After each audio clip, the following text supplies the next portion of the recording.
Saya teringat kata-kata Sayyidina Umar Ibnul Khattab radhiyallahu anhu, "Nahnu qaumun a'azzana Allah bil Islam, famahma nabtaghi al-'izzah bighairi ma a'azzana Allah adzallana Allah." Kita adalah golongan yang diberi kemuliaan oleh Allah dengan Islam. Sesiapa yang mencari kemuliaan selain dari apa yang telah Allah muliakan, maka ia akan dihina oleh Allah Subhanahu wa taala.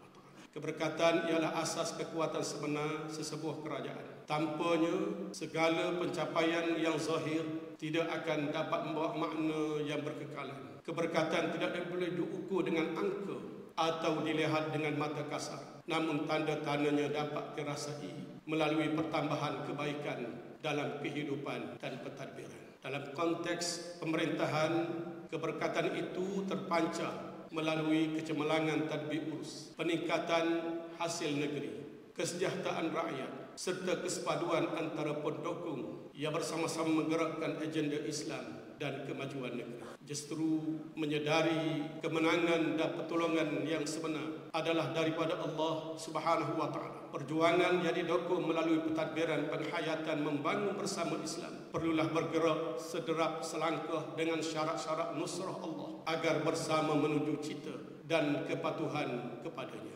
Firman Allah Ta'ala, "Ya ayyuhalladzina amanu in tansurullaha yansurkum wa yuthabbit aqdamakum." Maksudnya, wahai orang-orang yang beriman, kalau kamu membela agama Allah, nescaya Allah membela kamu untuk mencapai kemenangan dan meneguhkan tapak pendirian kamu. Alhamdulillah, pentadbiran Kerajaan Negeri Kelantan kini melangkah ke hadapan dengan penuh komitmen dan kesungguhan melalui pelaksanaan dokumen induk penghayatan membangun bersama Islam yang menjadi panduan utama dalam mengemudi tadbir urus negeri. Dokumen ini digarap bagi merealisasikan Kelantan Sejahtera 2033, sebuah visi yang menggabungkan kemajuan fizikal dengan kesejahteraan spiritual rakyat.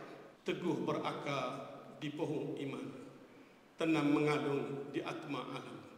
35 tahun melangkah perjuangan, Kelantan membangun bersama Islam.